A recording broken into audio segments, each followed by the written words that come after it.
Welcome to Visionaries Global Media, your number one source for podcasting entertainment. Visionaries Global Media, envisioning excellence on a global scale. This is Banned from Ringside. Tonight's on the Banned from Ringside podcast, we're going to go back in time and go and revisit the WarGames spectacle on Sunday night. We're going to talk a little AEW Dynamite, what's going to, I guess, coming up here in a little bit. Winter is coming. Maybe Kyle O'Reilly is too. We're going to jump over into New Japan. We haven't talked New Japan in a while. Best of the Super Juniors and World Tag League are starting to wrap up. We could talk about that and what it means for Wrestle Kingdom. We're going to talk Jeff Hardy. We're going to talk about WWE name and likeness and a whole bunch more this week on the Banned from Ringside podcast.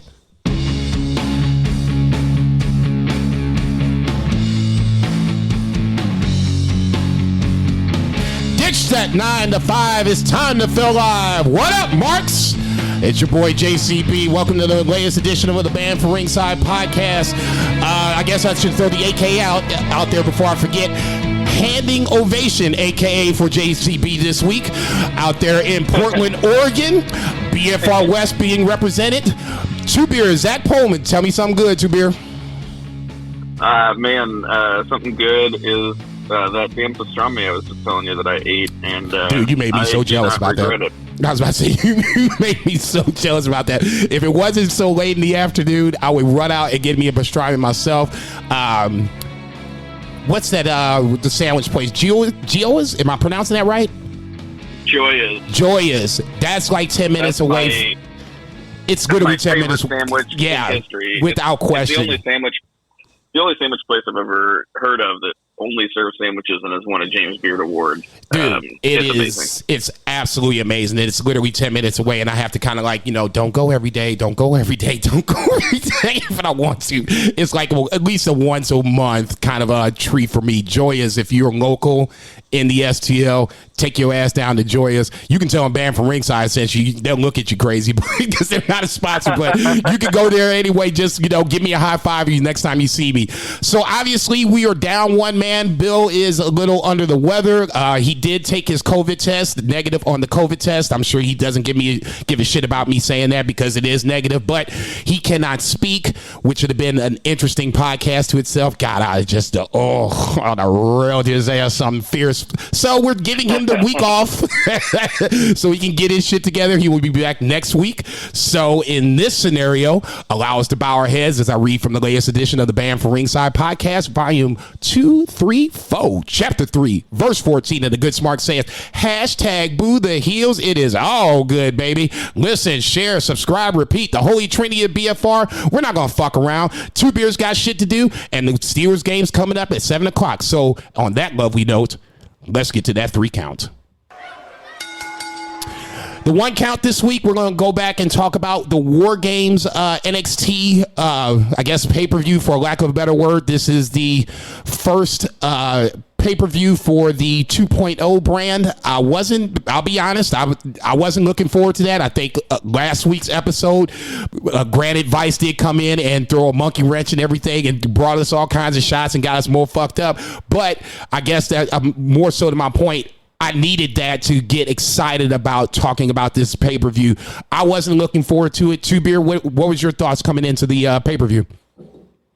I couldn't give a shit less if you couldn't tell by my prediction last week. I had zero interest in this, despite it being WarGames, which is, a pretty fun gimmick. But I was pleasantly surprised at a lot of it. Some of it was as bad as I thought it was going to be, but I did not hate that I spent my time watching this show. Okay, well then I'll let you jump in first. What was your biggest takeaway, your most pleasant surprise from Sunday night?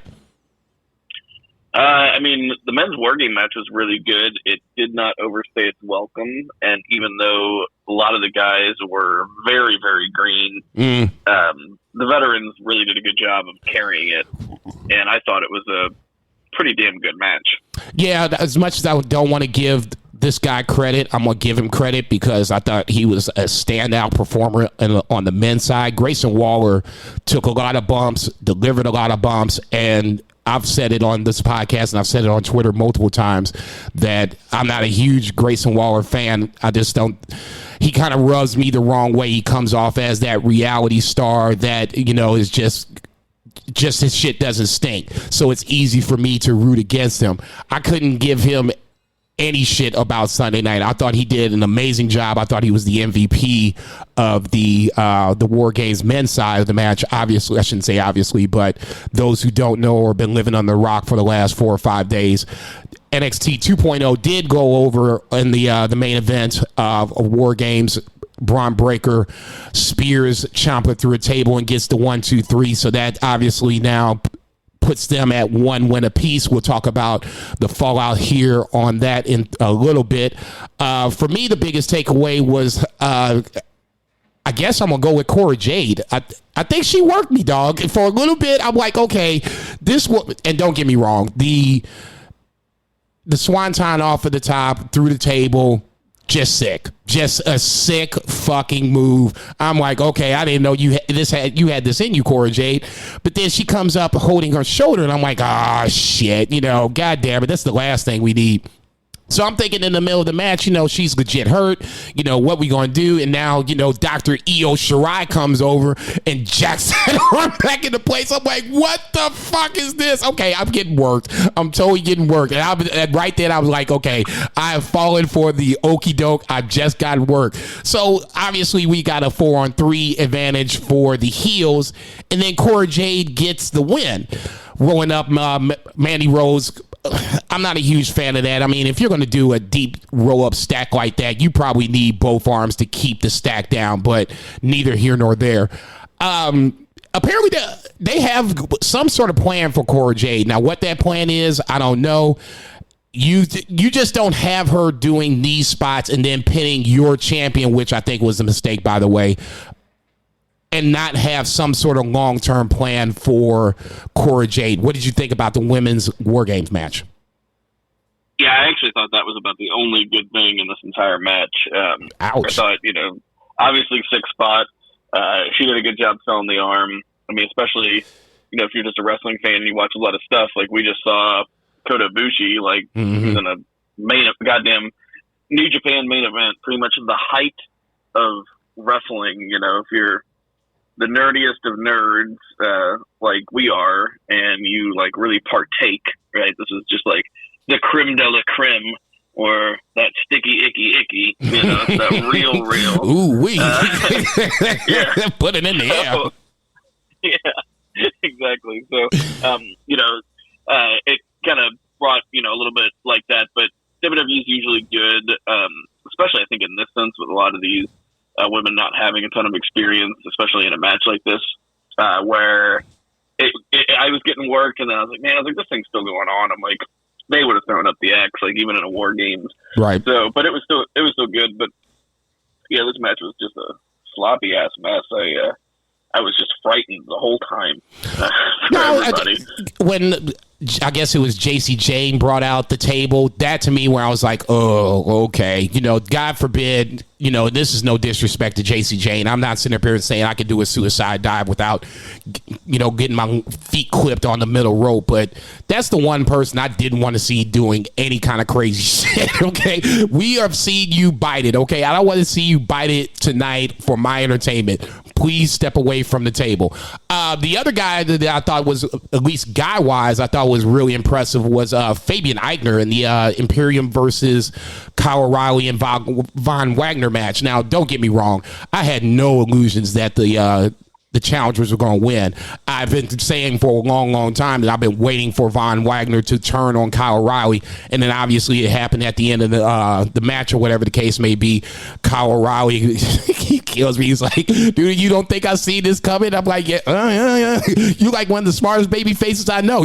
Most baby faces don't see the heel turn coming. He saw the heel turn coming, did the DX, did the UE, which leads me to believe more and more that he is gone after this, but we'll talk about that in 30 seconds. First things first, tell me what you thought about the tag team match. Second thing, is Kyle O'Reilly truly leaving WWE? So first things first, I'll steal a line from JCB and be like, you stole my thunder, dog. I think Fabian Eichner pretty much solidified my beefer vote for most underrated wrestler. I'm going to have to think on it, some, because we're not to the beefers yet.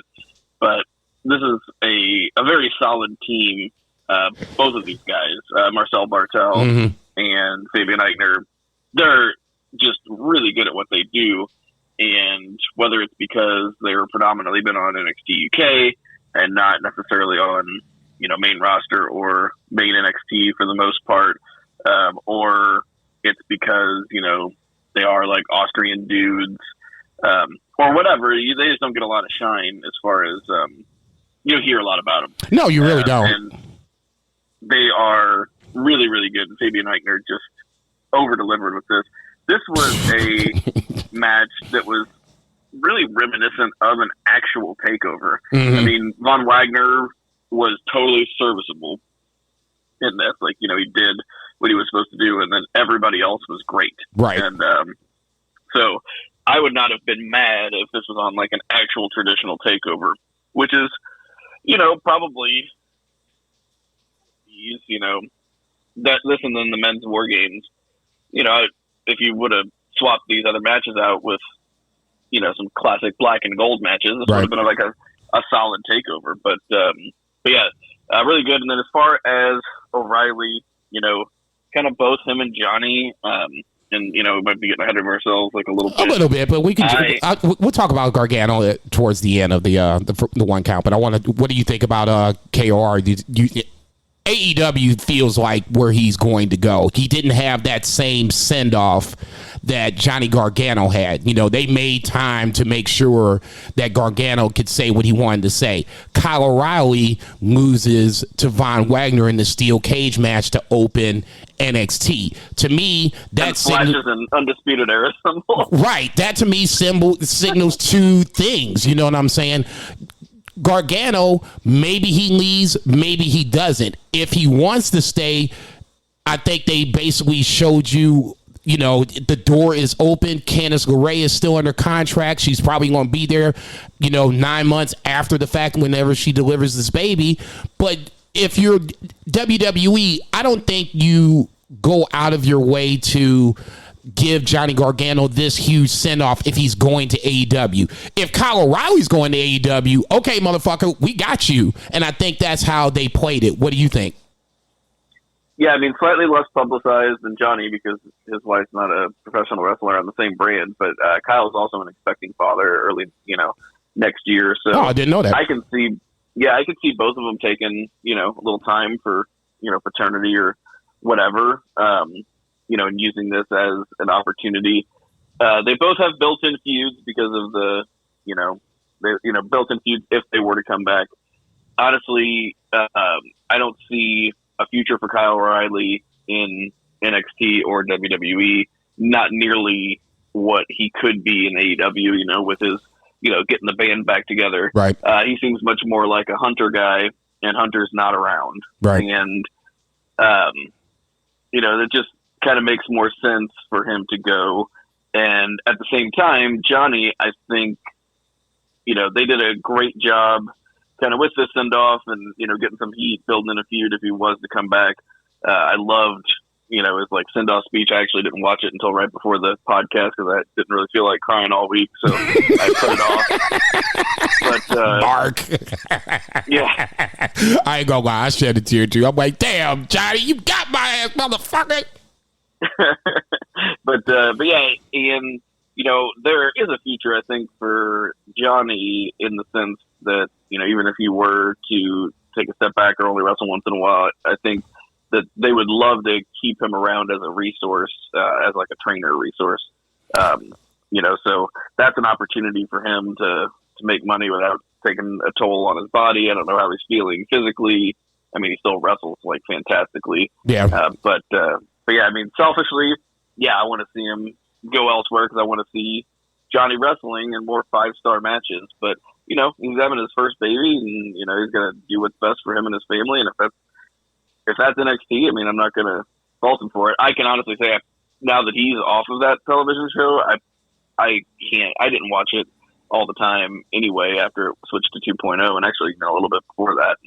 I can't imagine I'll be tuning in too much more often. Ratings have gone down for NXT 2.0. Apparently, this week's Tuesday's show is the worst that it's ever been. I think that's on Cage Side Seats. If you want to go in and delve into it a little bit more, I think it was like Did you see the median age? No, I didn't see it. 62. Jesus Christ. And that's not like an average. That means half of the viewers were older than 62. Right. And the other half were younger. It's insane. And they did all this to make it. It's also the oldest the show's ever been, right? Ratings wise, and they did all this to attract, younger crowd, and it's not doing it. That's what's her name, Toxic Attraction, and right. Whoever the daddy's girl is, something Stratton. Yeah, Tiffany Stratton. Tiffany Stratton, yeah. That seems to be not appealing to a younger audience and just creepy old men. Kind of a surprise. I'm like, I can watch Toxic Attraction. I'm not a fan, but whatever the case may be. I mean, Tiffany Stratton sounds like the little rich girl that, I want to boo when she comes out because she thinks she's entitled. But I mean, I agree with you to a certain degree. On Tuesdays, when I came in before the reboot happened, NXT was one of the first things I wanted to watch. Now, slowly but surely, it's one of the last things I watch on Tuesdays just because I feel my interest slowly but surely waning away. It's not because I don't like some of the wrestlers. There's some wrestlers I do like, and we'll talk about that in a little bit. But then a lot of this is really developmental, and they're just trying to do any and everything. Let's try this, let's try that. We'll talk about that in NXT here in a little bit. But for me personally, that's where I'm at with NXT. I'm just not a huge fan of the direction of where it's going. I get it. Some people like this developmental direction. It's going to be, some of them are going to be the future of WWE. Others aren't. I don't really want to, I'm not that invested in WWE to see the future. I want to see the present right now. What's going on with, Roman Reigns and, I guess Drew McIntyre, Big E. I'm present guy. I don't want to know about the future. I can care less about that shit. The past is the past, whatever the case may be. Let's move along.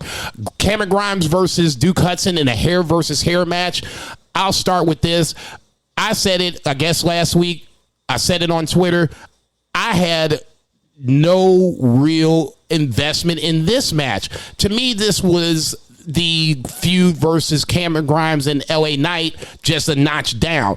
I was way more invested in that. I was totally down with that, but they built that story up to the point where now, when it came down to the time where they had to have the match for the $1 million title, I wanted to see who won this shit. I could have cared less who got their hair cut by the end of this match. Obviously, Cameron Grimes wins.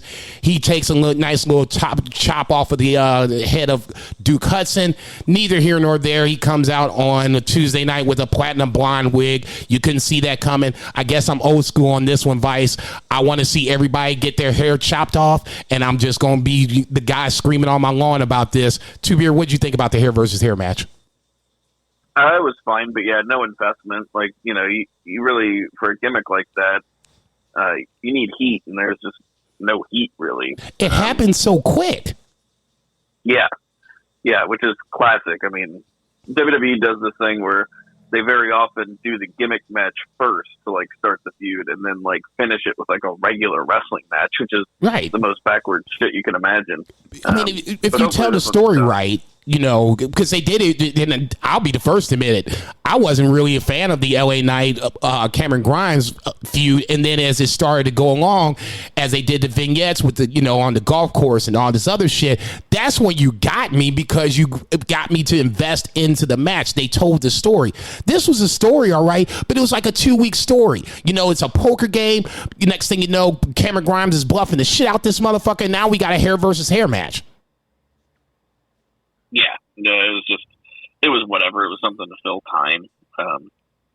I guess I'm looking for more from Cameron Grimes. I guess I want to see Grimes versus Carmella Hayes, because I think that would be Cameron Grimes' next step. I thought we all kind of thought that. when the feud between he and LA Knight ended. It just seemed to be a logical step. And then this reboot happened. And now, guys that were on the Black and Gold brand feel like they're in limbo on this NXT 2.0 brand. He and Dexter Loomis are the two guys I can think of off the top of my head that really seem to be suffering a little bit with this reboot, but we'll talk about that here in a little bit. The last match on WarGames, probably my least favorite match of the bunch. Roderick Strong versus Joe Gacy for the Cruiserweight title. Somebody said it on Twitter, and I can't think of who it is, otherwise I give you the credit, but he said this and it made perfect fucking sense. If you're Malcolm Bivens, the manager for Roderick Strong, why would you drop the weight limit to protect your heel champion? That doesn't even make fucking sense. Joe Gacy is nowhere close to 205, but now in kayfabe style, he's going to drop the fucking weight limit to allow Joe Gacy to possibly take the title off of his, the star, the crown jewel, dare I say, of Diamond Mine. This made no fucking sense. The match was okay. I guess the right guy went over, but there's no real cruiserweights, to kind of put around Roddy. So, I mean, I don't know. Two-Beer, it's you. I think, I didn't really give a shit about this. And from what I gather, listening to like the wrestling journalists and such, 205 live is, well, first, it hasn't been live for a very long time. True story. It is neither live nor 205. So, I think they're gonna get rid of it or change it or something. Just change the name of the show. It's clearly not a cruiserweight show anymore. Just change the name of the show. Just throw the guys that you've been throwing, on main event. You got main event. You can just throw other guys that are not on main event on whatever you want to change the name to 205 to and just be done with it. That to me is the simplest solution. Yeah. Yeah, it doesn't even really need to be there. I don't want anybody out of work or anything. No. Jobs, we're riding on the fact that 205 Live still exists. Then change the name or just get rid of it because I can't imagine.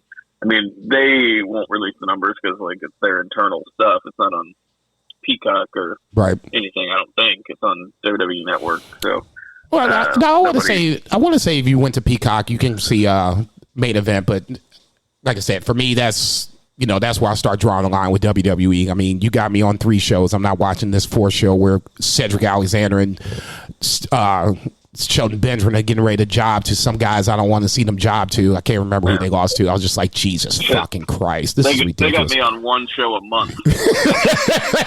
What'd you say? That's the pay-per-view. Yeah. You ain't shit. Let's jump into NXT on Tuesday night. We kind of talked about this already. Von Wagner goes over Kyle O'Reilly in the steel cage match. This is probably, like I said, Kyle O'Reilly's swan song from WWE. Air guitar will never be the same. I will not be able to look at somebody do air guitar and not think of KOR. So if this is the swan song for KOR, good luck going on the way to AEW or where it is you're going to go. Joe Gacy with the vignette. Meow, meow. Brian Breaker with a pretty good vignette is the one I want to kind of talk about a little bit. He kind of gave a little love to the Black and Gold brand, but he throws out the next challenge basically to Tommaso Ciampa. We're 1-1 apiece. This is going to be the tiebreaker. He throws out the challenge for the NXT Championship, and then Diamond Mine comes out, and Malcolm Bivens, God bless him, he called this dude LeBron Breaker. I about fell on the goddamn floor. I'm like, man, that is just absolutely amazing. So LeBron Breaker and Roddy Strong are apparently going to have a match coming up. We'll see how that unfolds. Creed brothers lose to Briggs and Jensen after GYV interferes with the match, taking the tag rope. I'm so against this GYV. We're common criminals.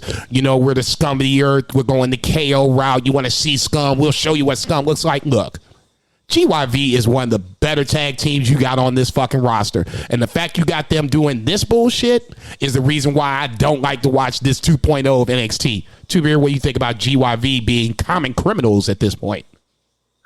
Dude, I don't know where I saw it. Actually, maybe it was on a WarGame. It's whenever they had this vignette about them, stealing somebody's groceries or some shit. I was like, Yeah. this is the lamest shit I've ever seen. I couldn't believe it. And especially with, like, I mean, that's a work rate tag team, right? Right. And they are pretty good promos, too. And they're just like, here's some stupid gimmick, and it's your fault if you screw it up, even though it sucks. Zach Gibson Zach Gibson is one of the best promos in all of professional wrestling. Period. He can get heat just walking in the door. He wouldn't have to say anything if he played the shit right, and he can just have fans booing their narrow asses off. I'm just totally against this whole GYV thing. The direction of it makes no sense. Just have him fucking wrestle and just go like that. To me, that makes the most sense in the world, but neither here nor there. Von Wagner comes out. It reminds me of this story that I read. Freddie Prinze Jr., he used to be a WWE writer, and I guess he has a podcast. I haven't listened to it, but I saw somebody describing it, and they said that there was promo class in NXT, and like it was like Wade Barrett and somebody else, like, you know, from back then, but like a legit like guy. I can't remember the name, but he told like Wade Barrett to he's like there was promo class, and he's like, come at him like a dog. And so Wade Barrett like growls at this guy. Oh no. And Vince just says, not an actual fucking dog. God damn it. And he storms outside, and then like he comes back into the room, and he says, let's try it again. And so like the other guy starts cutting a promo about like being like the top dog, and Vince is just like, son of a bitch. And he's like, promo class is canceled. He didn't want you to say dog. He didn't want you to act like a dog. Yeah, you just had to read his mind and figure out what he wanted out of this terrible advice.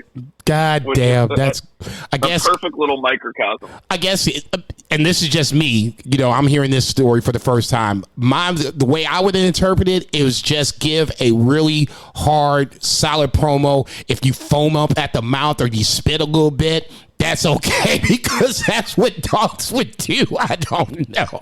Oh, Sheamus was the other guy. It was Wade Barrett and Jesus, Sheamus. That's amazingly funny. God damn. WWE, so good and so bad all at the same time. Duke Hudson versus Cameron Grimes. They have a vignette, not a vignette, but basically a promo.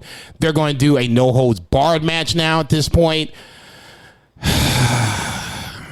Okay, man. I mean, just God damn it, just fucking tell the story. Not do it fast. That's what this NXT 2.0 is. Everything is on fast forward. Nothing is being explained or, dare I say, elaborated. Kaylee Ray comes in as a heel and now all of a sudden is a baby face. Case in point. Moving on. Grayson Waller and LA Knight. Grayson Waller trying to pick up a woman backstage. She turns him down, drives off with LA Knight. Put that in the back of your mind. We'll come to that in here in a little bit. Dexter Loomis makes his return back to NXT proper. He has a match against Carmelo Hayes. Dexter Loomis, like I already kind of said earlier, I think he was another guy that kind of struggled when the reboot happened. I'm not saying he'd have been the NXT champion before the reboot, but I think he was definitely somebody that they had high hopes for. You could see him getting pushed, and then this reboot happened, and now Dexter Loomis feels like he's, just another guy. Thoughts on the Dexter Loomis Carmelo Hayes match? I did not watch. The only thing I watched was the Johnny Gargano promo. Yeah, probably a good idea. MSK finally finds the shaman. It is Riddle. Not necessarily the worst thing in the world. You got three stoners in this scenario, so it's probably a good thing, but I'm ready for MSK to just get back on the TV and start wrestling matches. I don't get why they took them off for 6 weeks. It feels like 2 years, but neither here nor there. Persia Parada and Indy Hartwell had a little backstage promo. Whatever. Persia's going to turn on Indy Hartwell. Just, spoiler alert. JC Jane and Gigi Dolan squashed a couple of chicks. God bless you. Watch me with them thighs. Shit. Sorry, Mom, I'm a bad son. Tony D'Angelo and Andre Chase had a little beef backstage. They're going to have a match next week. Once again, I'm waiting for Pete Dunne and Tony D'Angelo to have their match. This does nothing for me. Xylon Quinn versus Santos Escobar was basically the de facto main event. For me, this was all about Elektra Lopez. I don't even remember who won this match. I think Xylon Quinn won this match, but don't quote me on that because that's how little I care. And then the end, obviously, is the swan song for Johnny Gargano. Since you're the biggest Johnny Gargano mark on this podcast, the floor is yours. Gush on Johnny Gargano.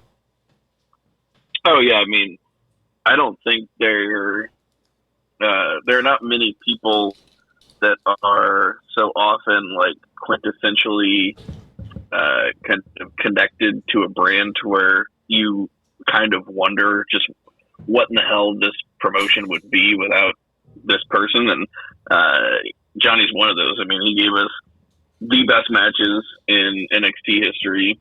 When you list like the top 10, I'm sure he's in 7 of them, if not more.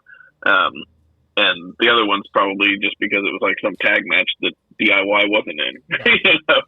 But yeah, I mean, he was just absolutely fantastic. Just a total talent, and really, you know, just he was that guy.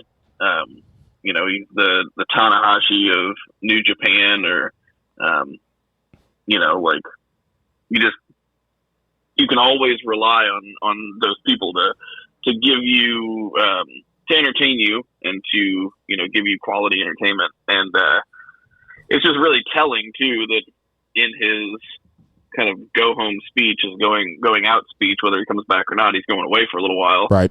The first thing that he does is talk about how I was in this building in 2015 and WWE told me I would never make it in NXT. And that is 100% a believable story. Totally. You know what I mean? He even says, like, I wasn't blessed with a genetic gift. Like, he's pretty much saying, like, I'm not a big enough guy. Like, I am not a big enough guy for them. And he thanks the fans for chanting Johnny Wrestling in his dark match against Apollo Crews. I almost, when he said that, I was like, I almost kind of remembered that. I was just like, man, that sounds familiar, but I just couldn't place it. But the more and more he talked about that, I didn't mean to interrupt you, but the more and more you talked about, like, before he became Johnny Wrestling, the matches that he was talking about before, and I'm like, man, I kind of remember that. But go ahead. Just paints, I mean, obviously, like, appreciative of, like, his whole time, but, like, it, whether he meant it to or not, it did zero favors to WWE. But you know, like, very touching, built-in feud after if he does come back. But, you know, I said, whatever is good for him and his family. I selfishly want to see him in more 5-star matches. And for sure. That ain't happening in 2.0. No. But the other thing that I will say I liked was he colloquially referred to Shawn Michaels as heartbreaking. You know, heartbreak that I could have as much time as I needed. And I was like, oh, that's so cool if they just go around calling him heartbreak. We cool like that. What was the other thing he said? He was like, Chucky's coming behind this, but I was more of a La Femme Nikita kind of guy. I was like, dude, yep. You are A, you're showing your age, and B, that's one of the funniest fucking things you said in a hot fucking minute. If this is everybody that watched since the median age was 62, like, right. You know that the majority of those fans watching know exactly what he's talking about. And that's what the scary part about it was, because I never really watched La Femme Nikita, but I knew what he was talking about. I'm like, God damn, I'm fucking getting old. 100%. I'll say this. If I had to put my last $6 in my wallet, $7, I apologize. The last $7 in my wallet on where Johnny Gargano is going to go, I think he stays. I really think he stays. I think they put him up on the main roster and he takes the place of Kevin Owens / Sami Zayn. You can roll him out, have him, have a good match on TV. He might win. More times than not, he'll lose, but I think he'll be there to get whomever you want to have him, put over at that point. I really don't think that they do all of this if Johnny Gargano doesn't have some sort of affiliation with WWE. That's just my guess. Yeah, or maybe it's just one of those things where they really are undecided and they do want him bad enough, and they recognize that he can be a big star elsewhere, even if they don't have those plans for him. Right. That he can impact the other show for sure. No, a lot, and they're doing whatever they can to mitigate, the damage and hope that he does come back. Johnny Gargano versus Bryan Danielson? Check. Gargano versus Omega? Check. Gargano versus Cole? Gargano versus Adam Cole. Baby. I don't care if it's 4 or 40. Check, and check. I agree with you on that. I think that it might make sense for them to keep him away from everybody else.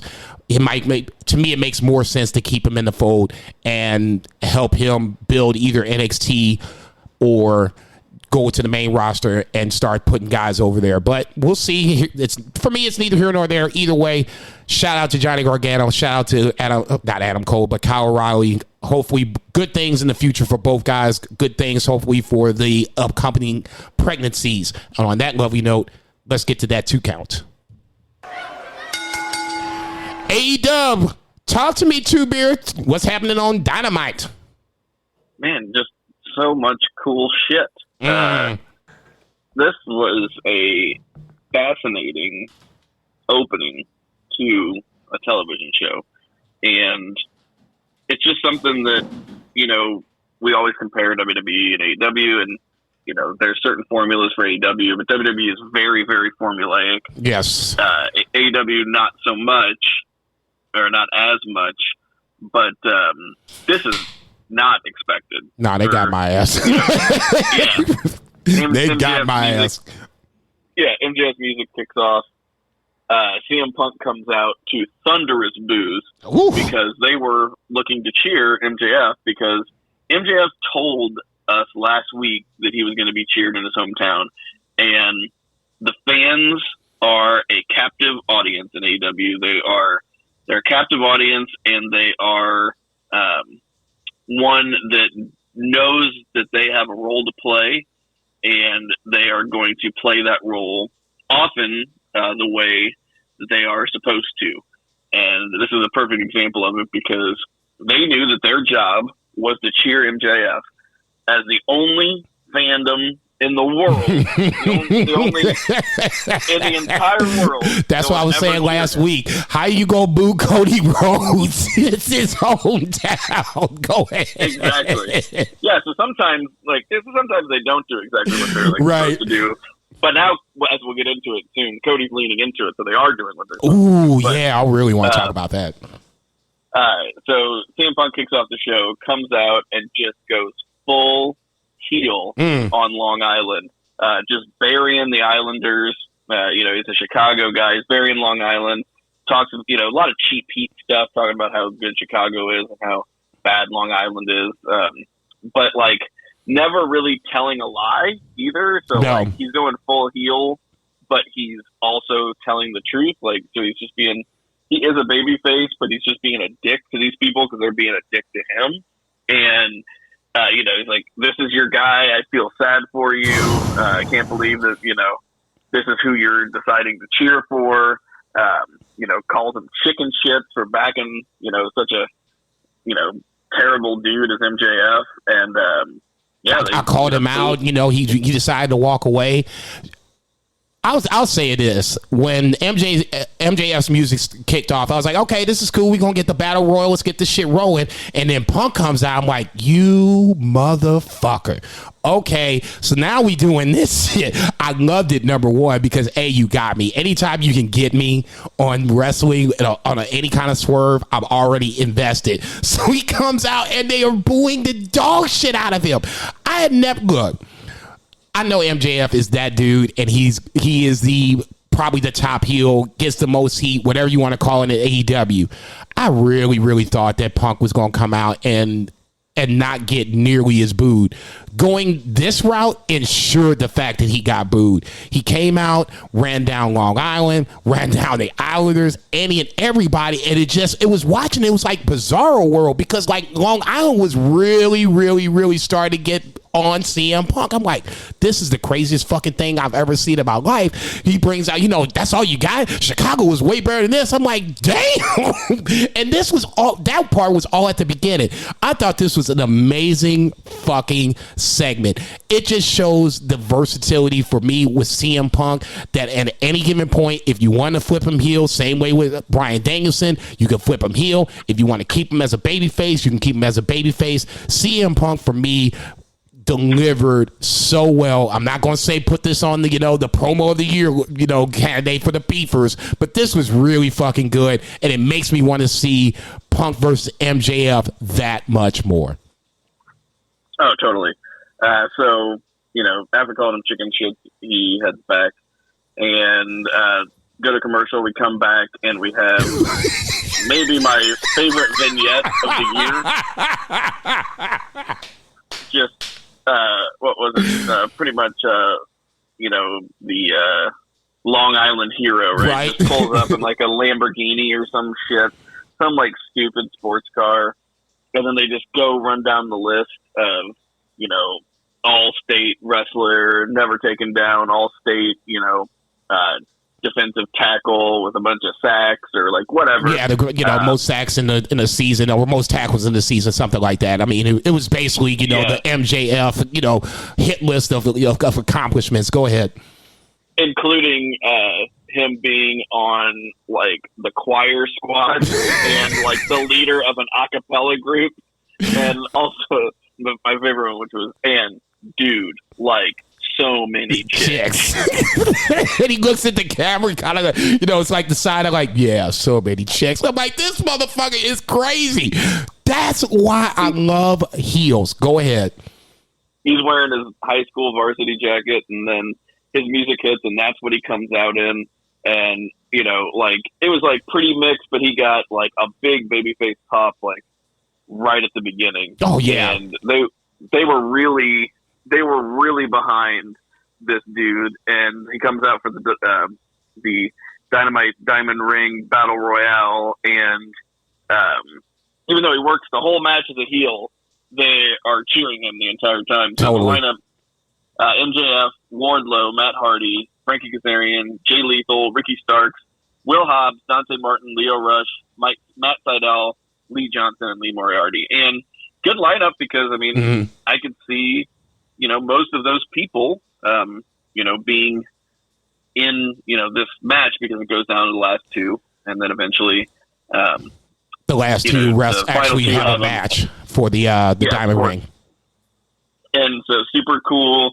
A lot of storytelling, which they do a great job of, because, in WWE and a lot of promotions, this would just be some bullshit throwaway match, like Battle Royals. Like, the talent doesn't like them. They just, there's nothing happened in matches. And here we had at least two stories well told, and maybe more. But MJF dumps Wardlow, which adds fuel to the fire of the eventual Wardlow babyface turn that we all know is coming. It's been years in the making. Yeah, super slow burn, but yeah, I'm just waiting patiently. I would be a little surprised if Wardlow didn't cost MJF his title shot, and that's how he becomes a babyface. I'm not saying that's what's going to happen, but if it did, I wouldn't be surprised if it did. Yeah, or at least like maybe he doesn't cost it, but he doesn't interfere.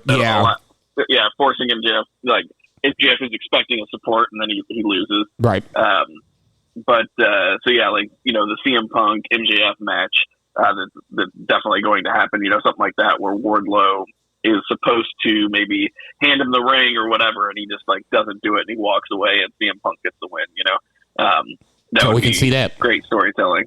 And then we had Dante Martin. We get the payoff where he swerves Team Taz, and he dumps Ricky Starks, because they're the last three in the ring: MJF, Ricky Starks, and Dante Martin. And Dante Martin throws Ricky Starks over the top, and Taz is going apoplectic, and I laughed so hard.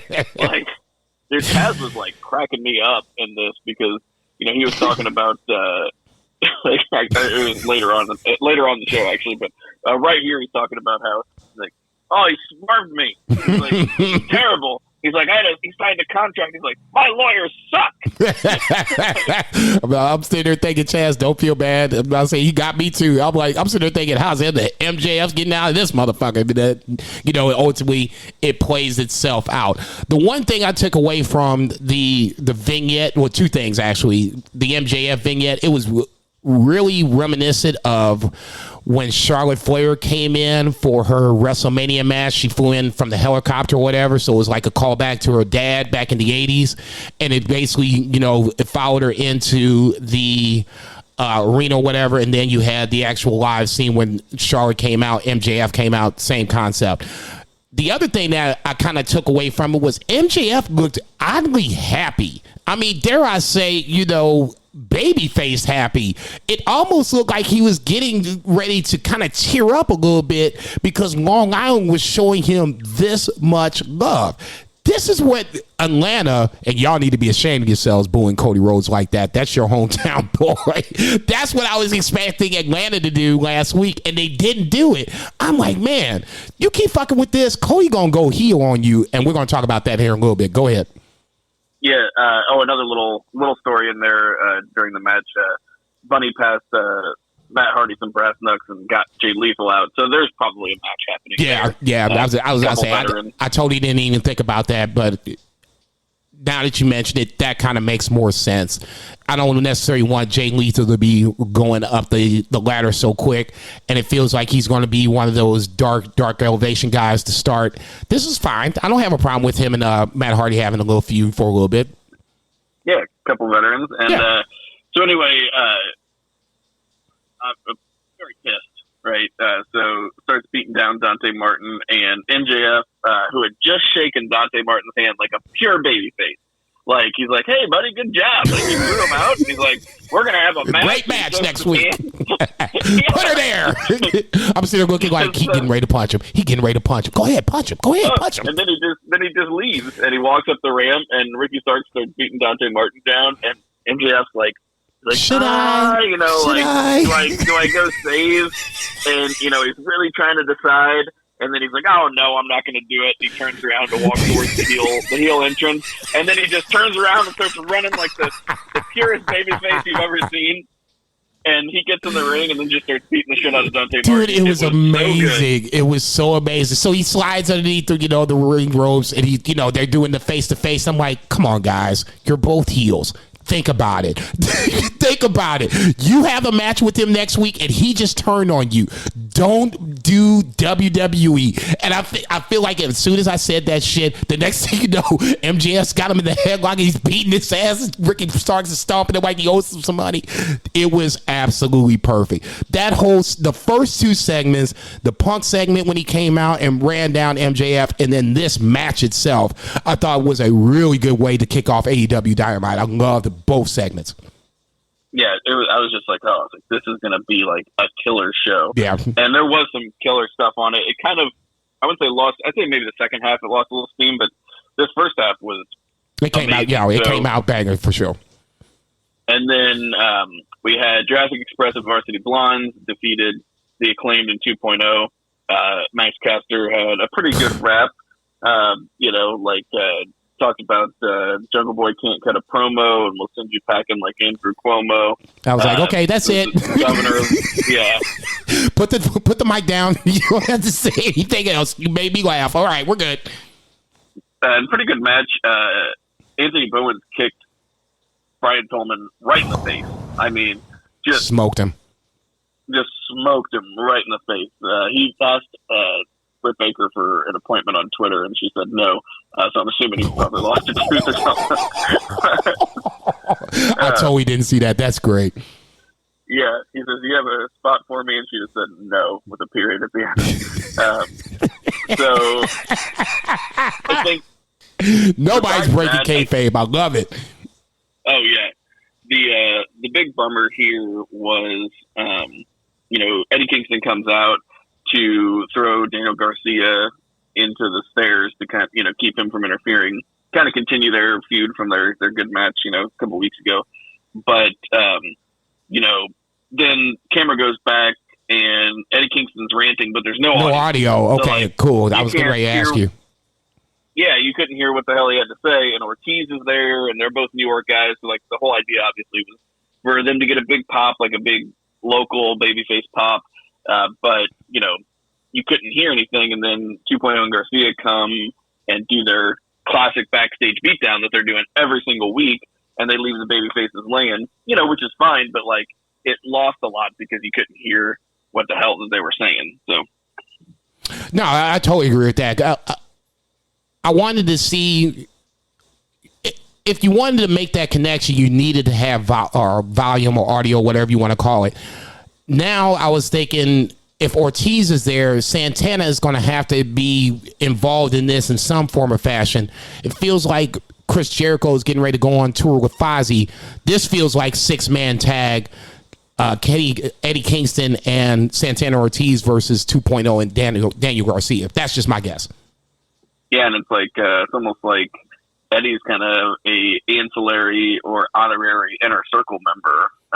You know, he's kind of making the rounds with the Inner Circle. So next he's going to be interfering in TNT title matches. So, come on, man. I'll say slow down. There's enough Inner Circle guys. They can jump in there anytime they wanted to.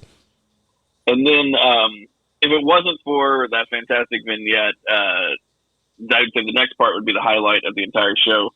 But it was the best match on the show, and it was the best wrestling match I've seen all week. And actually, probably in a couple weeks, the Young Bucks defeated Chucky T and Rocky Romero. I freaking loved this match. I loved what happened after the match. Everything about it, from Brandon Cutler being the biggest geek on the planet and just completely owning his role, to the Young Bucks with their just absolute heat magnet, like paint gear and all the shit that they do. Rocky Romero was like the star of this match. Agreed. Just an absolute, just the dude is so talented. And he and Kojima are like the two guys that I can think of that aren't named Moxley, aren't Kenta. They are the guys that are, you know, keeping this Forbidden Door kind of gimmick going, and they've had good matches. Anytime you put these guys with, you know, Rocky Romero was in Impact like a couple weeks ago. Now he's on AEW television. Kojima the same way. These two guys, I think, are really, when asked to step up to the plate and have a good match with guys from other promotions, they've over-delivered, which is crazy. Yeah, and I don't know about Kojima, but I do know that Rocky he's an office guy for New Japan. Yep. And it seems like he's kind of the liaison to the West, you know, as far as he's like knows everybody, he's super cool, he's friends with everybody. Big on New Japan strong too. So, I mean, in that scenario, I could totally hear what you're saying on being the liaison from East to West for sure. Yeah. So, you know, Adam Cole's out there, and, you know, there's, you know, Orange Cassidy, and there's a lot of, you know, for lack of a better term, fuckery like going on. My favorite line on commentary for this whole thing was Adam Cole sitting there after they look like they're going to do the double dive, but they just slide out and they do the kiss on each side of Adam Cole's face. And that was what I was just going to say. I love that. I love it. Every time it makes me laugh. Oh, it's such a great spot. And Tony Schiavone just says, Adam Cole needs to wash his hair. Tony don't give a fuck, not necessarily two fucks. No fucks given, okay? I love Tony Schiavone on commentary. So Super Click, you know, attacks best friends. Wheeler Yuta tries to come out for the save, but, you know, he's a young boy, and, you know, they beat him down pretty quick. Adam Cole, Panama Sunrise with Orange Cassidy. Super Click's about to do the triple BTE trigger, and then who comes out? Who? It's Sue. Right. Driving her son in her white, like, you know, in her white minivan. Trent comes back after Mom, being can you out drop me off at the Long Island arena? Sure, son. Get on in. I'm like, Jesus Christ. I love this fucking angle. It is so fucking comedy that it doesn't even make sense. It's so comedy, and they're just absolutely perfect. Like, you know, it's just this whole thing. The people are popping so hard, and I'm so excited. I'm sitting here at home, and, you know, and we make this comparison all the time. Like, nothing on any other programming makes me so hyped, and I'm so invested in these like longer stories. Like I know, Trent's back from spinal surgery. The dude looks phenomenal. He's not wearing a shirt. Jacked. And he's just ripped. And he comes out and just destroys all these guys. No chair or nothing. I thought he'd grab a chair. Doesn't. Don't need destroys every one of them. Babyfaces stand strong. Chris Statlander walks through to the ring. And then we get the old school Roppongi Vice music. The high five, the whole shebang. The high five, you get the hugs, you get Excalibur saying, you got to give the people what they want. And the Rainmakers zoom out. And it is just, it's everything, man. No, like, it was it's everything.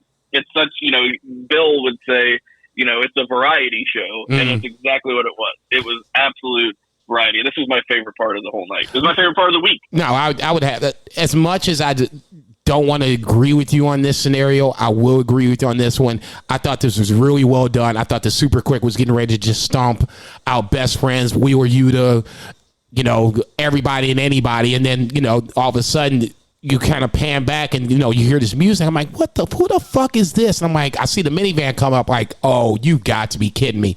I didn't know Trent Barreto had successful surgery. He was ready to come back. And he steps out this minivan. I'm like, holy shit. I mean, he was in shape before he got hurt. Now he looks like he lost a little weight, like 5 or 10 pounds, and he looks cut. And like you said, he came in, no weapons needed, no ammunition needed. I'm coming in and just handling business. I love the Bucks for making sure he got over in that scenario, because they're going to have to make sure that he looks good coming in after months and months of being gone. They did their job. Like you said, at the end, the baby faces stand tall. Mom's in the middle of the ring. She don't know which way to look. It was totally fucking amazing, and it was good fucking TV. I loved every minute of it. Yeah, it was great. So we can kind of power through the rest of it. It's pretty okay, like from here on out, but those were kind of the highlights. Started to slow down a little bit after here. We had Riho defeated Jamie Hayter. Totally solid match. Riho is a fantastic underdog. All these people on Twitter get so worked.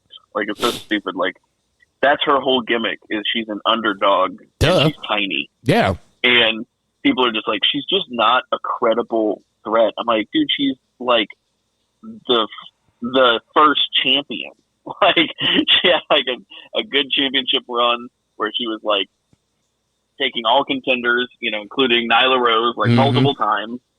And that's the gimmick. Like, she's a female Rey Mysterio. Exactly. You know what I mean? Like, dude, I was sitting there like, who does she remind me of? Who does she remind me of? And that's the person, that's the number one person that she reminds me of, just on obviously male, but the ultimate underdog. Rey Mysterio didn't have no business beating Big Show, and I can't remember who it was, Mark Henry in the same match at the same time. That shit shouldn't happen, but he did it. So, I mean, if you're going to sit here and be a champion for WWE and that shit, it's the same concept. It's just females in this scenario.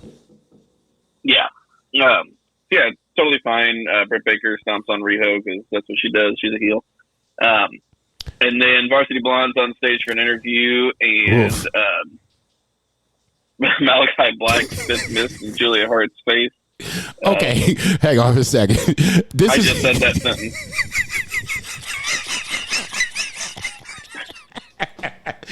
This ain't. I'm getting ready. Like, oh, wait a minute. He's heating up. All right, that's it. Oh wait, I do have that drop. This is the only thing I got to say about that particular segment, the Malachi Black and Varsity Blonde segment. It reminds me of, like, I can't remember who the comedian was. I think it was either Eddie Murphy or Chris Rock, I think it was Eddie Murphy. It's like, the difference between white people and black people in horror movies. Black people hear some shit and they just run. It can be like, chow, chow, chow, chow, and they, fuck that shit. What was that? And they just take the fuck off. White people are like, this is a great house. The neighborhood's great. The kids are having fun at the good time. Get out. What was that? Did you hear that? They'll sit there and investigate that shit. That's what I thought. A chair just floated across the room and the guy's like, no, it didn't. We got a great deal on this house. We're not moving for shit. That's what I thought when Malachi Black came out, and he's standing there for like, maybe 5-10 seconds. I'm like, y'all better run. Y'all better run. No, you ain't gonna run? Okay. So he spits the message to your heart side. I'm like, yeah, this is some shit. I guess my question is, where is this all going? Are these going to be people that could form this new House of Black? Is this just people that were just running down for Malachi Black to build up? What's the deal with the Black Mist? Yeah, I was wondering if maybe it was like a something like that. How do you say, like corrupted, right? Because you can see like on his eye, it like kind of it changes, right? Like sometimes it has more, sometimes it has less. Right. Like is the idea that it is like the embodiment of like evil, and then, like Malachi Black is like the host for like some kind, like a Venom like type thing, like some kind of symbiote, and he like spits in her face, and then she's like part of it. That's a little supernatural, like for something that AEW has done recently. But I almost kind of got that vibe. Otherwise, like, why is he spitting in her face? Other than it was like kind of like hilariously funny, like it came out of nowhere. I'm like, God damn, man! Did you watch last week? Did you not see Pac get blasted twice? Twice. He's lost 2 eyes now. Y'all motherfuckers just gonna sit there? Come on, man. Yeah, I'm spitting something in Julia Hart's face and he's blocking it. I'm saying that. You ain't shit. Jason.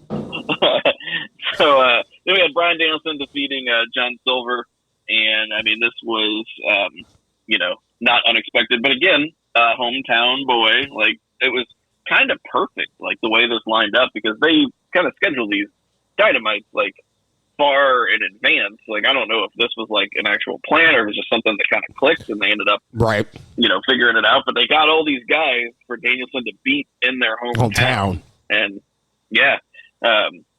like the whole thing, was Danielson, being a big heel, knocks out Silver, puts him, with Gotch pile driver, puts him in like the lapel lock. Silver's already out. Yeah, I was about to say, totally unnecessary. I was saying, I'm looking at him like, yeah, he's done.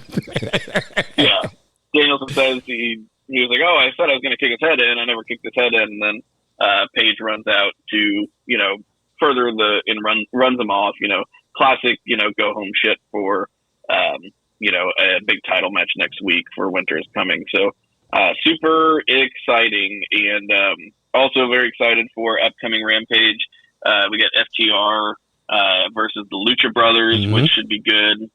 We also had Ruby Soho. She was interrupted on this show by Bunny and Penelope Ford, and Nyla Rose cheap shot at her, and it looked Tay Conti and Anna Jay came for the save.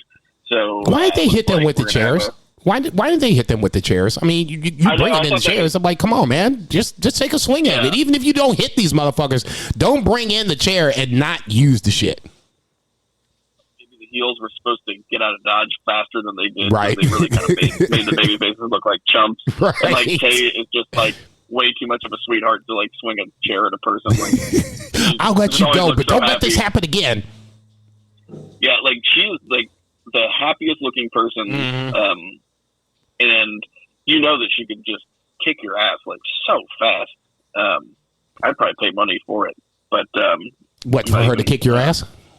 Yeah, I'm not even that kind of guy. I feel like I could get something out of that though. I don't know, man. You twisting my arm like that, I ain't gonna be thinking about let's get down to the business later, man. I'm like, get the fuck off my arm, please and thank you. Yep. And then we have Cody. This is what I wanted to talk about. But this is upcoming stuff, like setting up upcoming matches. Sammy Guevara is interrupted by Cody. So Cody comes out and says he's challenging for the open challenge on Christmas Day. He says from one good guy to another. Ooh. He says, yeah.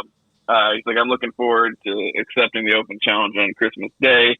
And the fans just boo their hearts out whenever he says from one good guy to another. They booed him as soon as his music hit. It was like, I'm like, damn. Oh, yeah. I'm like, okay. And he goes to shake his hand, so they shake hands, and then he goes to leave, and he starts towards the heel tunnel, and then he's like, oh, nope. He's like, wrong one, and he turns around, and it was just so perfect. Like, Cody is really good at what he does. He is hitting all the nails on this slow ass heel turn, and that's what this is. I don't care what anybody says. It is time for Cody to turn heel. It makes perfect sense. For whatever reasons, the fans have turned on him, and that's okay. Now you make him heel. This is my hot take for the week. Cody Rhodes is going to turn heel. He's going to repeal the fact that he's going to be, you can't go for the championship anymore. And at some point, he is going to be the AEW champion in sometime in 2022. That's my hot take. Ooh, that's a hot take. I'm telling you, man, I've been saying this for a while. I know Bill, and this is the only reason I wish Bill was here, because he kind of pushed back on me on this when I said that Cody ultimately could break his promise to the fans and actually go after the AEW championship. And this is how you do it. The fans have basically opened up this avenue for him to A, be a heel, B, take this stipulation away, and C, God, can you imagine if he beat Adam Page for the title sometime next year? Motherfuckers would lose their shit. And that's what I'm waiting for. Page is probably going to beat Daniel Bryanson. I'm going to go ahead and say that's probably going to happen. Not 100% sure, not going to say it's a lock, but I'm probably sure that's going to happen. So if that does happen, Page is going to have some, title defenses up until a certain point, wherever they decided they want him to lose. For me, Cody Rhodes or MJF, either or, MJF 1, Cody Rhodes 2, either one could take the title away from Page, and I would be okay with that. I think the only dude that Cody should ever challenge for that title is MJF, because he's the whole reason that he can never that makes challenge it.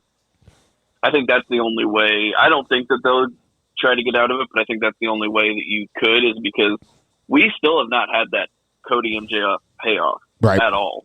Cody took some time off, and then he came back and started doing other stuff, and he said MJF will get his, or Max will get his. He's like, but I have other things. And we've never gotten that payoff, and that is something that I can't imagine it will be ignored. No, hell no. That's another story for another time, as you would say. So, and I would be remiss if I did not mention that my main man Hook is making his in-ring debut on Rampage. I'm all in on Hook, man. Hook versus Fuego del Sol, baby. That's going to be the main event on Friday night. I think it's going to be pretty fire, man. I have high expectations for Hook. I don't know, I love his vibe. He just doesn't say anything.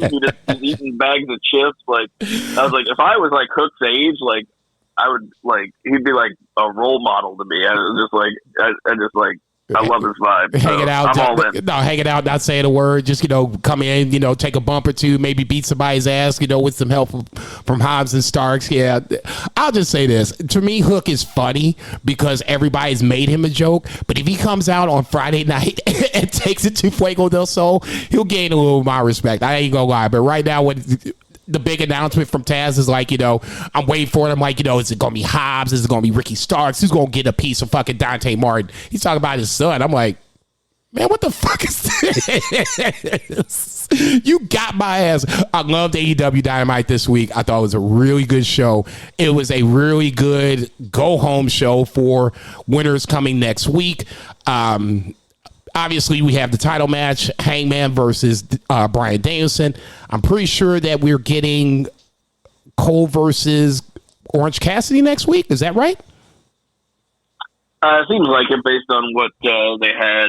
I don't know if they announced it, but just based logically on the booking, that seems like the match. Sheeta versus Serena Deeb. I do remember that. I think that's going to be a banger-ass match. Those two have never had a bad match to begin with, and I think that's going to be one of those matches. Obviously, main event aside, I think that Sheeta Serena Deeb match is going to be really, really solid. I'm looking forward to that. Anything else on AEW Dynamite that we want to talk about? I don't think so. I was just looking for the lineup for winter's coming, but I'm failing. So No, I could filibuster for a little bit. You know, I'm good for that. I mean, what the fuck? Okay, I'll filibuster. Oh yeah, those are the three that are announced: Paige, Danielson, MJF, Dante Martin, and Kuroshita Serena Deeb. So that's all they. Okay, good. That's a good start. I was going to say that MJF Dante Martin match, I'm kind of interested in that just because I think MJF is at the point where he doesn't need this diamond ring anymore. It might be good for him to cough it up. If he keeps it, he keeps it. But 2 years in a row is probably enough. You know, let's let somebody else, you know, hit the joint for a little bit. That's just me. On that lovely note, let's get to our 3 count. So the 3 count, we're going to jump over to New Japan. We haven't talked about New Japan in a hot minute. They've had 2 tournaments going on at the same time, Best of the Super Juniors and World Tag League. I'll go over the rosters real quick, the blocks, or whatever the case may be, and then we're just going to jump into the end of the tournament because it's basically down to the last 2 or 3 days. We're going to talk about the point totals and what could possibly happen. On the Best of the Super Junior side, you have Hiromu Takahashi, Desperado, Robbie Eagles, Taguchi, Master Wato, Yo, Bushi. Oh, shit. I pushed down too hard on that one. Sorry about that. Jason's eyes are getting a little old, so we can't just see everything. So we're just going to turn that down. There we go. All right. Hey, man, I'm 48, man. I still ain't wearing glasses, but I'm still pretty good on this one. Yo, Bushi, Kanemaru, Doki, Ishimori, El Phantasmo, and Sho round out the Best of the Super Juniors block. And then the World Tag League, I can't believe this was a team, but Yano and Tanahashi doing very well. But we'll talk about that in there in a little bit. Makabe and Hama, Tenzan and Kojima, Nagata and Tiger Mask, Goto and Yoshihashi from Chaos, LIJ being represented by your boy Naito and Sonata, Dangerous Tekkers, Suzuki and Taka Michinori, Hanaro and Hanare and Great Khan, basically United Empire, God defending champions, Evil and Yujiro Takahashi, and then you have Fale, the returning Bad Luck Fale, and Chase Owens rounding out the World Tag League block. So basically, like I said, we're down to basically the last 1 or 2 days of World Tag League and Best of Super Juniors. It will end on the 15th of December. So that's basically a week away, give or take. Next Wednesday is the final day. So we'll have both winners of BSOJ and World Tag League crowned on the same day. So if you haven't been keeping up, this is the point totals. On the World Tag League, you have 3 teams tied at 14 points apiece. Goto and Yoshihashi, LIJ, and Dangerous Tekkers. And then you have 2 teams tied at 12 points apiece. Evil and Yujiro with Bad Luck Fale and Chase Owens, basically both sides of Bullet Club down to 12 points. Now, one of my biggest problems with the way they've done BSOJ and World Tag League, they've left some, I guess, matches out. Dare I say a whole day out. Today was one of those days where they did a Best of Super Juniors and they didn't put it out on NJPW World where you can see it in a block. So you would have to kind of, if you're a Stardom fan like me, you would have to sometimes go and watch match versus match, which is a little annoying. But apparently there was a block of matches today on the Best of Super Junior side. We'll talk about that in a second. I guess here's my ultimate question. We'll start with World Tag League first. You got 3 teams at 14 points apiece, and then you have the 2 teams at 12. I said LIJ was going to win this before it started. Obviously, we didn't talk about it on the pod, but I said that LIJ was going to win on Twitter, and I had Hiromu on the other side, basically showing my LIJ flag loud and proud. Who do you think wins on the World Tag League side? Like I said, 3 teams at 14, 2 teams at 12, and the 2 teams at 12 do have a couple of matches in hand. Who takes it? Man, it's tough because, with New Japan and tag team, it's kind of more of an afterthought thing as far as like division goes. So I think out of everybody, probably Tai Chi and Zack Sabre Jr. because they're, kind of more of an actual team. I think that's my pick for the whole thing. Can't say I'm mad at you about that. They have two matches. I'm sorry. They have two matches as well coming up. They have Makabe and Hanma, and then Goto and Ishii. Makabe and Hanma, I think, have 2 points. Not Goto and Ishii, but Goto and Yoshihashi. I think Makabe and Hanma have 2 points, but then obviously Goto and Yoshihashi tied for the top, so I think that's going to come to the end. Evil and Yujiro, they have LIJ and Suzuki and Taka on the back end. I see them splitting. Obviously beating Suzuki and Taka because they haven't have any points in this. Basically, that's going to boil down to, once again, when we did the G1 a couple years ago, when Yujiro was going down with no points, it was, could he score points? That's where I think Suzuki and Taka are at this point. Can they upset the apple cart and stop Evil and Yujiro from winning the block?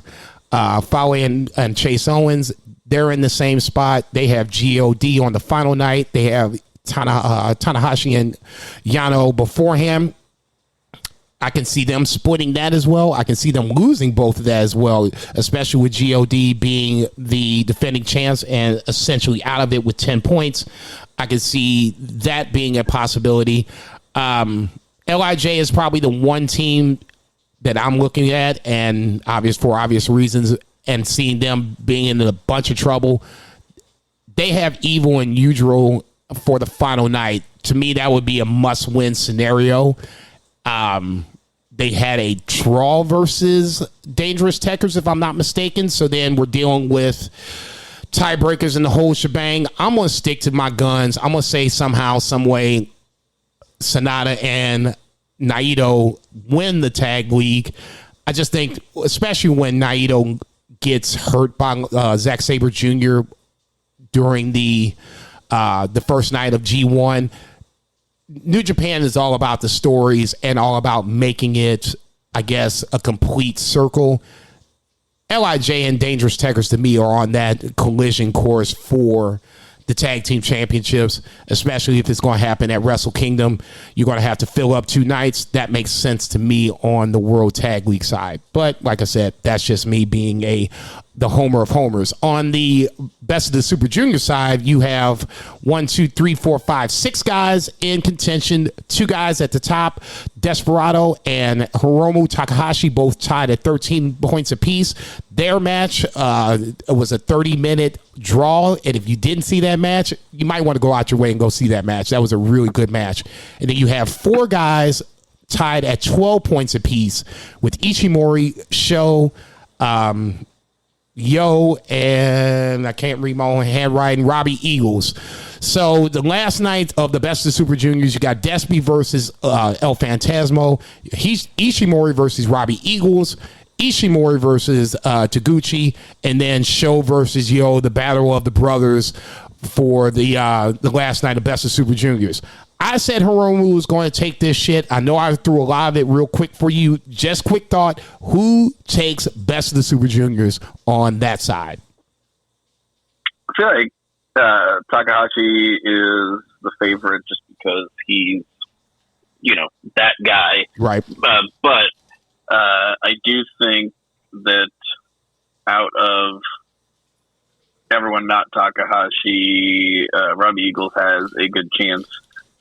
They've been pretty hot on him, and he's been putting on some really good matches. Or you could do it to put over a guy like Sho. I think that would be, he hasn't held this title. It'd be like the first real big jump for him. He puts on good matches, even though he's part of that stupid Bullet Club heel group, House of Torture. The House of Torture. Acronym HOT. Not because they draw heat, they just draw groans. But You ain't shit, dog. I still think it's Takahashi. You know, his whole thing is that the junior heavyweight belt will one day main event the Tokyo Dome, right? And that's like his big goal. And well, when you have multiple nights at Tokyo Dome, it makes it easier. But I'm not saying it's going to happen this year, but definitely, you know, he's the guy. He's the ace. He's the new Kushida. He's the new Jushin Liger. You know, he's the face of that division. I'll go this way. If I remember correctly, Show lost to Robbie Eagles, and that was going to be my knee-jerk reaction because Show came out and basically won like the first 5 or 6 matches. You know, fuckery aside, he came out hot, and I think he's lost the last 3 matches now. That sounds right. Still at 12 points. I thought it was going to come down to Show versus Yo because Yo was completely the opposite. He lost the first 3, but now has run off 6 in a row. So they're both at 12 points. The final matches against each other. Robbie Eagles beat Hiromu, if I'm not mistaken. So that kind of throws my knee-jerk reaction of the winner of Show versus Yo wins the block. I'm going to still stick with Hiromu. I agree with everything that you said, especially in the fact that Hiromu and Despy had that draw. I think we're going to have to run that bad boy back. If that doesn't happen, Show, I think, is probably going... No, I'll take that back. I think Yo is going to actually win that. I'm not a big Yo guy, but I think Yo gets his receipt on Show and ultimately wins the block. And if that happens, a lot of things are going to have to kind of, you know, fall into that wayside where Ishimori would have to lose. And then, like I said, I'm not sure on the tiebreaker with Robbie Eagles and Hiromu. I would have to really go back and look at that. They haven't wrestled yet. No, but I was saying that Hiromu lost to Show, Hiromu and Show lost to Robbie Eagles. So in that scenario, if they're all tied, I got you. The Robbie, I'm thinking head to head is usually the first tiebreaker. Robbie Eagles would have head to head wins over both Show and Hiromu. This is why I love New Japan, because I'm sitting here like literally figuring this shit out as we go along. But like I said, those 6 guys are in the BSOJ. I'm going to stick with Hiromu. I think that's going to be the match itself. If it's not, Yo makes the most sense because you had Show turn on his brother, and now, like AEW, it's going to come full circle where Yo versus Show is probably going to be the winner of that should probably win the block, but don't quote me on that.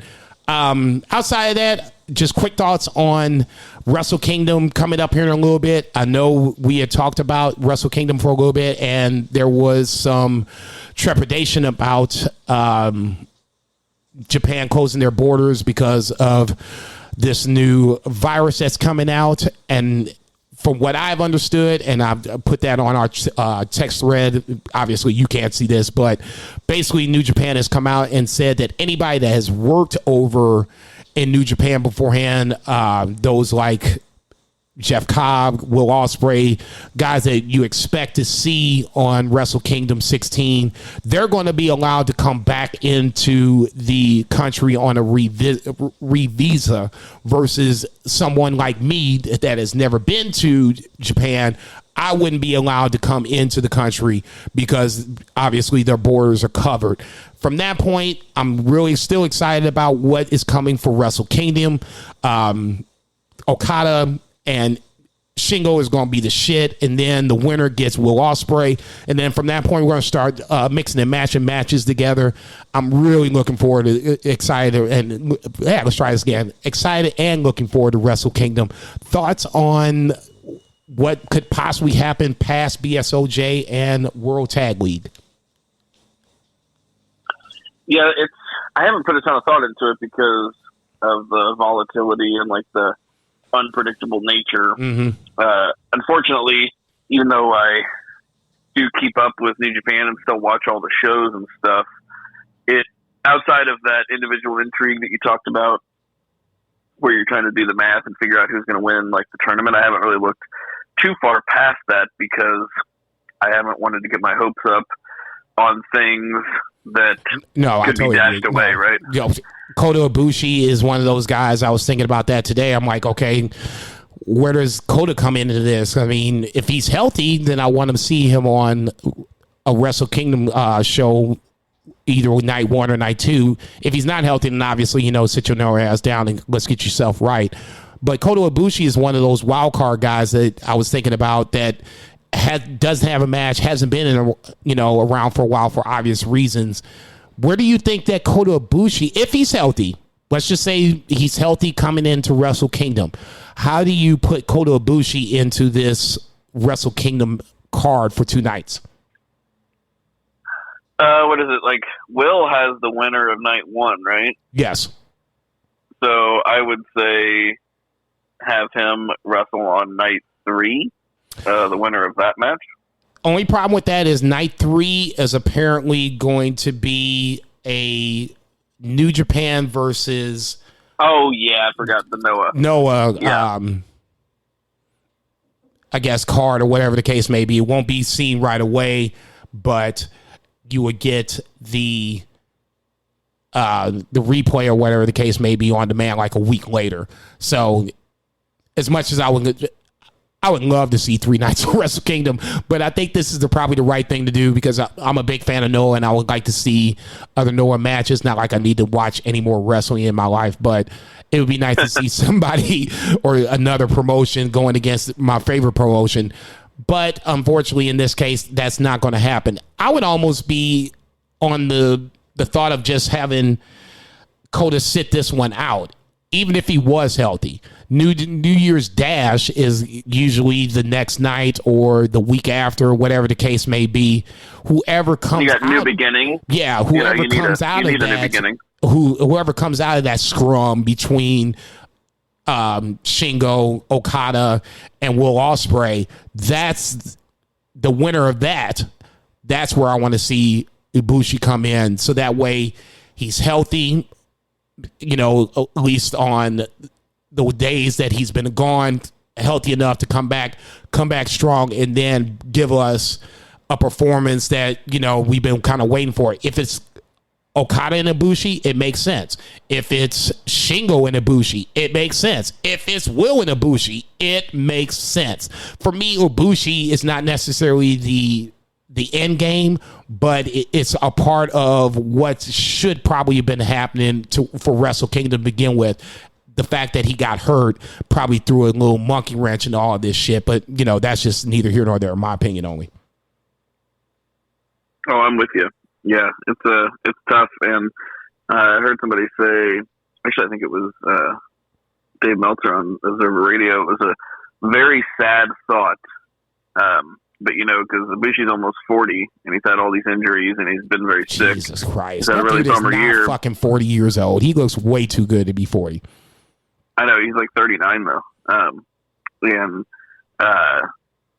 he said this like statement, and it just made me really sad. He's like we might have seen the best of Kota Ibushi. Not saying he's done. He's like we might have seen the best of him already. You know what I mean? I was like, that sucks, because he could be right. He's had a huge bummer. Who knows with these injuries? And he's already broken his neck one time. It's like. God, I don't want to think like that. That's depressing. That's fuck. I want to at least get one more, good match out of a round of good matches. Ibushi, Naito, Ibushi, Okada. I wouldn't mind seeing Ibushi, Jeff Cobb. I think that could have some legs to it. But like I said, I think Ibushi is going to be one of those guys that we're going to have to deal with probably in the 2022 year, where when it's all said and done and the smoke clears, whoever is the undisputed champion, and at that point, the winner of those 2 matches, as far as I'm concerned, is the undisputed champion. That undisputed champion needs to face Kota Ibushi immediately, and let's get that out the way. And then from that point, you can start moving forward, whether it's Jonah, Jeff Cobb, whatever the case may be. You got a couple guys on deck that's ready to go.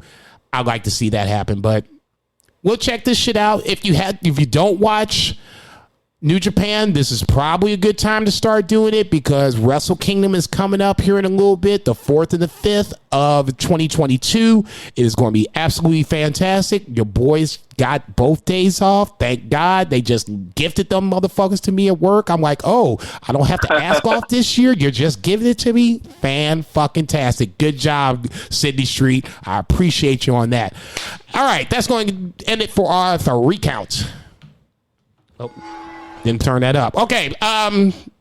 Quick odds and ends. Jeff Hardy obviously is the biggest story that happened between last week and this week. It actually just happened pretty much this week where a video surfaced where Jeff Hardy and I believe it was Drew McIntyre were a tag team against the Bloodline, and inexplicably Jeff Hardy makes the tag and then goes out into the crowd, and God knows what happened from that point. Some fans are saying that he took pictures with fans and that's why he did it. Others seem to think that there might be some sort of relapse going on. We kind of talked about it on the text thread, but I'll let you have the floor on this one. Thoughts on Jeff Hardy and his release from WWE that just happened today? Yeah, I mean, I don't know what's going on. I think we can all guess what's going on. I mean, the video was like totally surreal because he just tags out and then he just exits like through the crowd. Like he doesn't like walk up the ramp or anything. Maybe he didn't want to go through Gorilla or whatever. I don't know, but he just exited through the crowd. And, next day, Sean Ross Sapp reported, that he'd been released and that WWE had offered like inpatient rehab and he refused, which, maybe he doesn't need inpatient rehab. I don't know what it is. It might not be the right option. Obviously, dude needs help. He fights a lot of demons.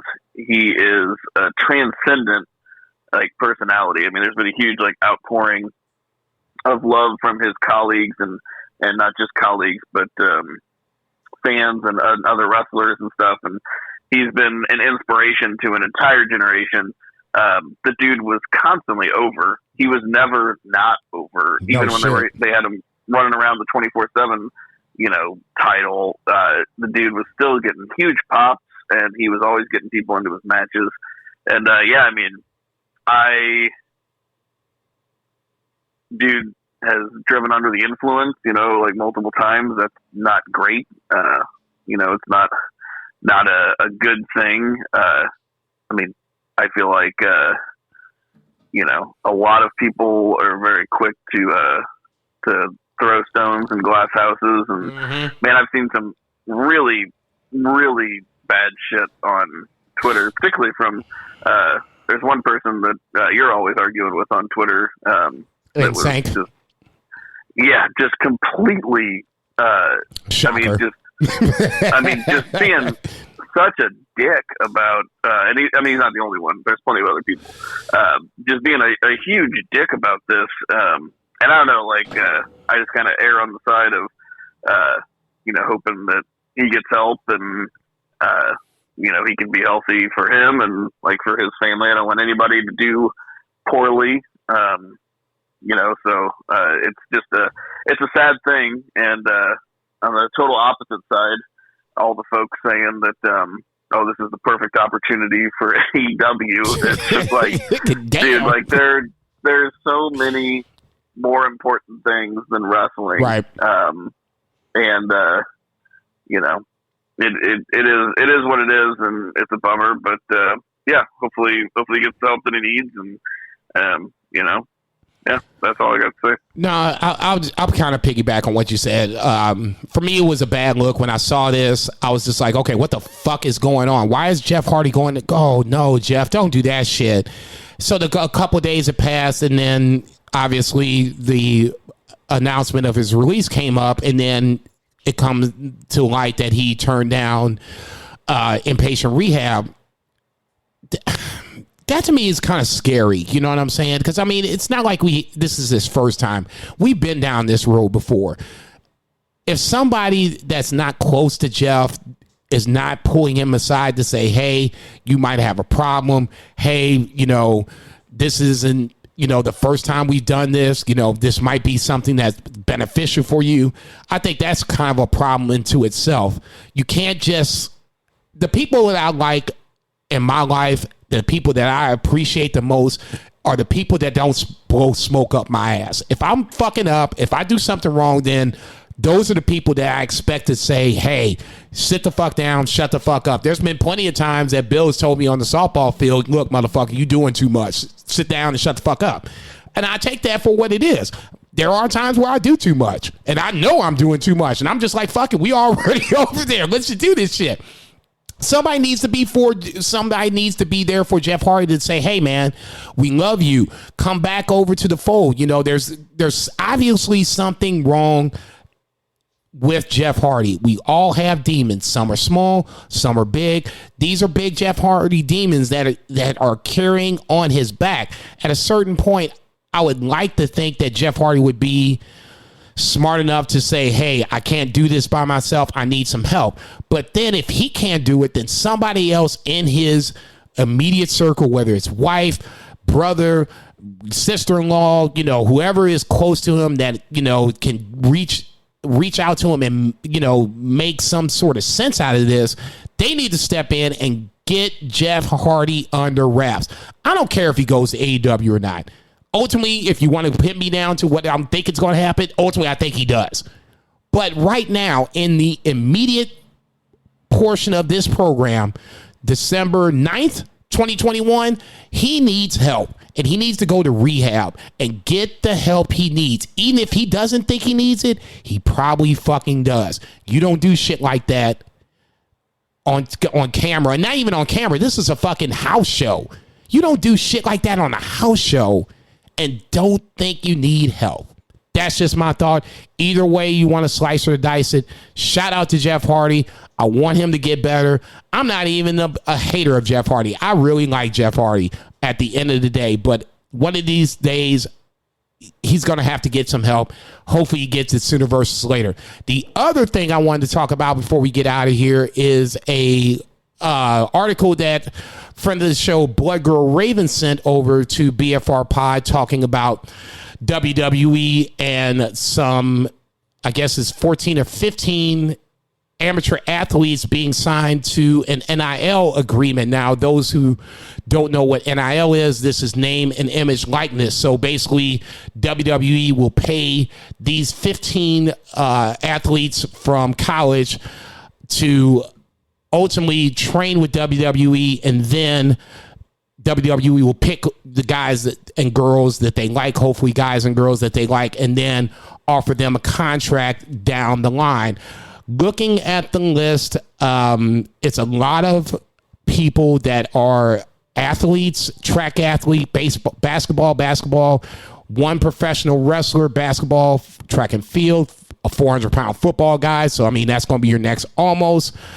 Football, wrestler. So that's 2 wrestlers, track and field athlete, football, and track and field athletes. So out of this list of 13, 14 people, there are 2 that are exclusively people that have done wrestling. The others are all outside of wrestling and we're going to try, hopefully can be converted to the WWE style wrestling. My thought is this. I get what they're trying to do. Okay. You're trying to get great athletes, get big, 6-foot guys. What is it? 6'6", 6'6", 305. Another guy is 6 foot, 200 pounds. Where's the other guy? 7 foot, 400 pounds. So you see where WWE is kind of going. You want the bigger athlete that kind of explodes off your screen. The stuff that, a lot of fans of WWE always say that they want. We want these bigger than life athletes with the larger than life personalities. Okay, so this list looks like a list of a future WWE superstars on this 14 or 15 people list. Here's my thought on it. At some point, these 14 and 15 people are going to have to go in the ring, and they're going to have to do some bumps and bounces and all this other shit. I know it makes sense, but I got a hard time really thinking that a lot of these guys, maybe a couple, 2 or 3, ultimately come out of this and actually are offered WWE contracts. Is this another way to get paid while you're in college? Sure. But I'm not sure if this is the best way for WWE to find their next great athlete. Thoughts about the NIL for WWE? Two beers, Zach Pullman. I mean, it's just kind of making public something that they already do. Mm-hmm. They already have scouts for, these athletes. Your Bianca Belair's is probably the best example of the most recent kind of non-wrestling star athlete to actually make it the biggest out of everybody outside of your Gable Stevensons and your Kurt Angles and right. stuff, like that, where there's actual wrestlers. But, guys like Gerald Briscoe and they would be constantly scouting. They'd be at these NFL camps and, looking at guys and seeing who has size and who has charisma and stuff like that. And, you hit it on the head. It just gives you a roadmap to see exactly where they're going. Every single dude on here is 6 foot plus, 250. Right. And all 4 women are very hot. Like that's I mean, they got twins for Christ's sake. Okay, that's where we're going with this.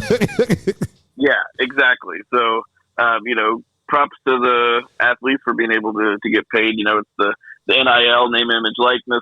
They're marketing it as next in line. NIL. So some fun marketing there. But yeah, they're putting a face on something that they already do.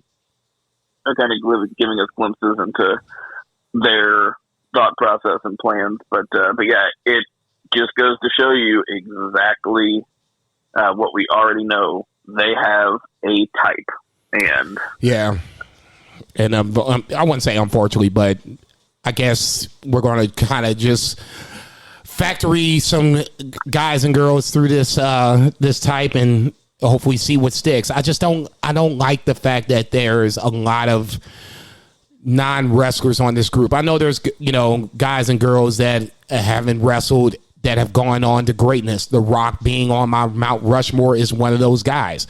I just don't think that long-term that's a good business strategy. For WWE, it probably is because it's more so sports entertainment and you can get away with, guys that can go from this next in line NIL to NXT, then to the WWE main roster. I guess for me, WWE has kind of shaken my confidence where at any point guys and girls can get released. Bray Wyatt is a great example. I mean, he was hot as grease fire at one point, and next thing you know, I look up on our text thread, he's released. I'm like, what the fuck is this? So I guess the ultimate thing for me is with this NIL. I get it. I was a college student. I was in Florida, with no, very little money and not much else to go around with. If you can do this and you can get away with it, more power to you. But know that WWE has their own program, has their bigger plans in mind. You might not be on those bigger plans. Just something to think about. Yeah, it's from Ringside. Go ahead, Two-Beer. It's like you see those gals and they only date black dudes. Like could be like a super like funny, rich, like talented guy come to try to sweep him off her feet, and like, nope, you ain't it. That's Vince. Except the opposite. He does not date. Yeah. He's not into black dudes at all. Dude, I'm done. Let's wrap this shit up. Rabbit fever, middle of the night. Oh, shit. Thank you for listening. I know there's a lot of podcasts out there. Thank you for listening to ours. For Two-Beer Zach Pullman, for Vice, for Bill Vagey, get well soon. For Aaron Vagey, keep it down. For Edna Mae Bebe, my cutest niece that I know. For my cats, Billy and Lucifer, they've been awfully quiet. I gotta go see what the fuck they're doing. Support your local, support your local drug dealers. Support your local businesses. Black Lives Matter. And everybody, don't forget, boo the heels. Boo, bitch.